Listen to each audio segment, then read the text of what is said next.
CEO jelas memiliki aset lebih dari 10 juta. Namun biasanya dia bahkan tidak mau mengeluarkan 1 sen pun. Dia melihat kaleng bekas di tanah. Dia bahkan harus memungutnya untuk dijual. Ini sama sekali tidak sesuai dengan identitasnya sebagai CEO. Nyonya tua benar-benar tidak bisa melihatnya. Anaknya begitu pelit. Jadi dia mencari gadis paling boros di seluruh kota. Agar dia bisa membuat CEO menjadi orang yang boros dalam sebulan. Selama bisa membuat CEO menghabiskan lebih dari 50.000, Nyonya tua akan segera memberi hadiah 500.000 kepada gadis itu. Gadis itu mendengar dan matanya berbinar. Takut Nyonya tua berubah pikiran. Dia segera menyetujuinya. Kemudian dia segera mulai bertindak. Komik kire. Dia sengaja mencari tempat tanpa kamera pengawas. Dia berpura-pura jatuh seperti nenek-nenek di depan mobil CEO. Saat CEO turun, gadis itu langsung memeluk paha CEO dan meminta 50.000. Siapa sangka CEO tidak terjebak. Dan setelah mengetahui tidak ada kamera di sekitar, dia juga berbaring di tanah dan berteriak seperti gadis itu. Pejalan kaki yang melihat situasi itu mengira Nyonya tua sedang mengganggu CEO. Mereka semua meminta dia untuk meminta maaf kepada pihak lain. Jika tidak, mereka akan merekam video dan mengirim gadis itu ke kantor polisi. CEO juga menghalangi gadis itu agar tidak pergi. Gadis yang putus asa hanya bisa mengeluarkan 500 untuk mengganti rugi kepada CEO. Kemudian, dia mengambil kesempatan untuk melarikan diri dengan malu-malu. Gadis itu sama sekali tidak menyangka. Tidak hanya tidak membuat CEO mengeluarkan uang. Justru dirinya yang merugi 500. Gadis itu semakin memikirkan semakin marah. Segera memutuskan untuk menggunakan jurus pamungkasnya. Rencana kecantikan. Jadi gadis itu, dengan dukungan Nyonya tua, pindah ke depan CEO. Sebagai tetangga baru ingin meminta CEO membantu memperbaiki pipa.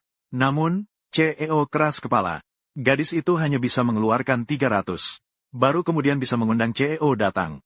Saat gadis itu bersiap untuk memikat CEO bahkan tidak memberinya kesempatan sama sekali. Kami adalah Yun C. 300. Baik, nanti aku kasih. Mu Yun C, apakah kamu masih bisa disebut pria? Gadis itu terpaksa menggunakan rencana B. Terlihat dia meletakkan sekarung botol air mineral dan kardus bekas di depan pintu. CEO segera datang setelah melihatnya. Dengan bersemangat bertanya kepada gadis itu apakah barang-barang bekas ini dijual. Gadis itu langsung menyatakan bisa dijual. Tetapi meminta CEO untuk memberikan kontaknya. Untuk mendapatkan barang bekas itu. CEO tanpa ragu langsung menyetujuinya. Lalu mengeluarkan timbangan elektronik untuk menimbang. Akhirnya dengan 3.000 rupiah dia membeli barang bekas ini. Dan membawanya pulang. Gadis itu yakin dia akan segera mendapatkan CEO. Jadi dia kembali ke dapur dan mulai menyiapkan makan malam romantis malam ini. Namun gadis yang tidak bisa memasak, hampir membakar dapur. Saat dia sudah tidak tahan kelaparan, tiba-tiba mencium aroma yang harum. Kenapa Mu Yun C tidak menutup pintu? Wanginya enak sekali. Mu Yi C, saya lapar. Lapar kamu, itu urusanmu. Saya bayar 100. 200 untuk makan gratis. 200 sudah cukup, kan? Meng Yuns. Masakanmu enak sekali. Seandainya saya bisa makan masakanmu setiap hari, itu pasti sangat bahagia. Nona Ji, apakah kamu pernah berpikir untuk mengeluarkan dompet? Ah, tidak usah. Di rumah saya masih banyak sayuran. Sudah, silakan pergi. Jangan pergi. Saya bantu, tidak boleh. Sial, tidak membuat Morris mengeluarkan uang sudah cukup. Dia malah mendapatkan 1.000 yuan dari saya.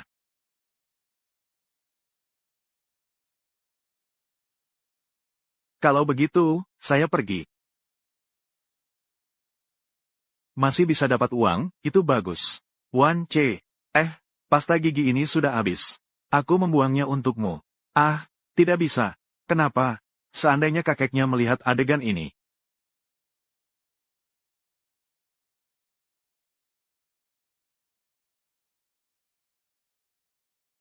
Lihat, ini masih ada kan? Hebat. Wanita benar-benar tidak tahan dengan akting wanita licik. Ah. Piring rahasia turun-temurun keluarga saya. Untuk menunjukkan kesungguhan saya hanya membawakan sarapan untukmu. Bagaimana bisa kamu memecahkannya? Maaf ya, aku juga tidak sengaja, kok. Jadi, Molinse, untuk menunjukkan kesungguhanmu, kamu harus membayar ganti rugi. 80.000? tidak boleh kurang 1 sen pun. Apa 80.000? Kakak, bagaimana kamu bisa merampok? 80.000 sudah harga diskon untukmu. Siapa yang menyuruhmu memecahkannya? Saya sudah menginjaknya sampai mati. Kamu tidak perlu takut. Siu, kamu mati dengan sangat menyedihkan. Kamu ini perempuan jahat. Anakku, Xiao Bao sudah menemaniku selama 5 tahun. Kita sudah berjanji untuk bersama sampai tua. Tidak menyangka. Jangan mendekat, jangan. Aku akan mengganti satu untukmu. Xiao Qiang saya di tanganku adalah satu-satunya. Kamu harus membayarku 100.000. Tahun 1075. Kenapa kamu tidak merampok? Saya sudah bisa melihatnya. Kamu sedang menipuku. Apa maksudnya menipu? Sebenarnya kamu yang lebih dulu menjebakku. Kamu, kan? Seekor kecoa 100.000. Biaya tenaga kerja untuk belanja dan memasak sebulan 3.000. Dan biaya lewat ke rumahmu 200.000. Mu Yunce, kamu begitu pandai menghitung. Kenapa kamu tidak pergi merampok bank saja? Merampok bank tidak secepat merampokmu. Kamu bisa tidak memberikannya. Lagi pula jika kamu tidak memberikannya, aku tidak akan membuka pintu. Aku bahkan bisa melaporkanmu karena memasuki rumah orang tanpa izin.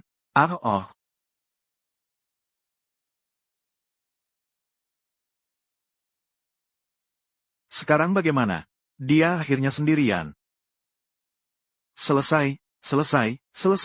Nona Ji akan dipukuli lagi. Nona Ji, kamu akan dipukul lagi. Itu kami. Kalian semua adalah orang-orang yang kami kirim untuk mengawasi kamu. Jangan harap kamu bisa kabur. Keluarga Meng kami berbisnis. Harus memastikan rencana yang sempurna. Apa, kalian bahkan mengawasi saya? Jangan marah ya. Selama kamu bisa membantu kami menyelesaikan tugas, aku akan memberimu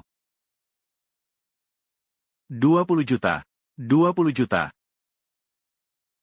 Baru saja bersiap untuk mengungkapkan semuanya kepada mereka. Oh, ini bukan Ji Qin. Kenapa setelah berpisah denganku, kamu semakin buruk? Itu masih lebih baik daripada pria brengsek sepertimu, kan? Sudah berapa lama sejak kejadian itu, Qin? Apakah kamu masih ingat padaku? Meskipun aku adalah sahabatmu, tapi aku dan Dawei saling mencintai dengan tulus. Dulu kamu bersikeras untuk putus denganku. Lalu, apa hasilnya? Sekarang tidak ada yang menginginkanmu, kan?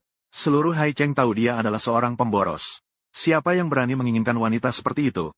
Aku bilang, wanita seperti dia tidak bisa mengatur hidup. Dia hanya bisa menua sendirian. Siapa bilang dia tidak ada yang menginginkan?